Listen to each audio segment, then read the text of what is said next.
الله الرحمن الرحيم كلنتي waxaan wanaagsan dhamaan ku soo dhawaada khiyaarta ku xiran channelkayga maanta waxaan idin wadaa muuqaal cusub oo ku saabsan sida aad u qarsan lahayd hard diskigaaga markii aad guriga ku dhaafto oo kale waxyaalo qaar oo waxa jira sir ku ah oo aadan rabin in laga galo ama in la arko sidii aad marka dadka aad u qarsan lahayd ayaan rabaa inaan idin la wadaago cashirkan waa cashir aad muhiim u ah waxaan idin leeyahay ka faa'iideyso wacan oo daawasho wacan markiiskaada inaad qarsato waxa kugu jiro tusaalahaan hadda local disk C dhankan waa dhanka storage oo gudaha dhankanna waa dhanka kale oo banaanka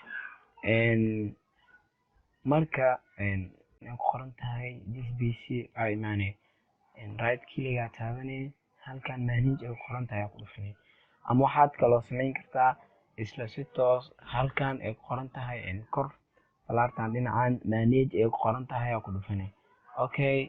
aan sameeyno waa ku dhufanay manage markii aan ku dhufanay wax yar aan sugeynaa kadib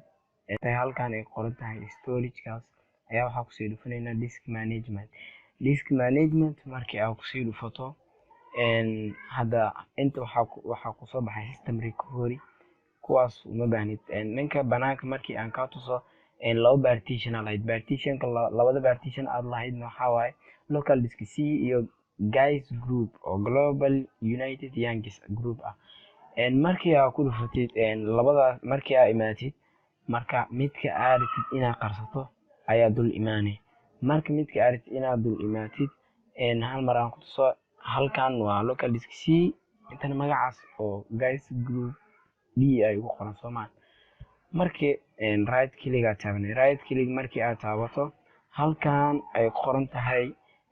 change letter and paths kaas aad ku dhufanay markii aad ku dhufatid sidoo kale waxa change remove ayaa leedahay remove markii aad dhahdid qoraalkana ku soo baxayo yes ayaa leedahay markii yes aad dhahdid yes ayaa ku sii dhufanay kadib waxa arkaysaa guys groupkaas oo meeshii ka maqan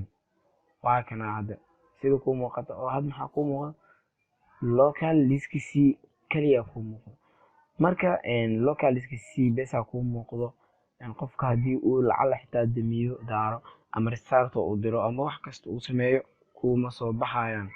oo sida adiga aad qarsatay ee meeshaas ku qarsanaanayaan ilaa markii adiga aad soo saarto maahane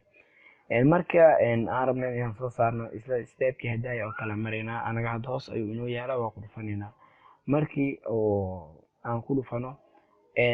waxa imaanayna halka guys group ay ku qoran tahay kadib isla sidii ayaan sameynaynaa ama isla meeshii ayaan ku dhufanaynaa isla meeshii markii aan ku dhufano halkan ay aad ku qoran tahay ku dhufanaynaa halka aad ay ku qoran tahay markii aan ku dhufano xitaa waxaan kaloo sii sameyn karnaa in xarafka aan ka sii bedelno oo saalahan B aan ku qorano kadibna okay aan dhahno okay markii aan dhahno let's see as aan aragno wax inoo soo baxayo waxaan sheegaynaa hadee okay guys group hoos ay inoo soo qornay marka aan ka baxno hadda ujeedaan inuu isbedelay guys group B ujeedo inuu meeshan uu igu soo qabtay kulay waxaan filaa inaad muuqaalka aad ka wada faa'iideen fadlan hadii aad channelka cusub tahay subscribe saar oo share garee asxaabtaadan la wadaag gambaleelkana taawo si ay ku soo gaaraan muuqaalada cusub like tan waa muhiim si aan u soo geliyo muuqaalo kale oo cusub oo farbadan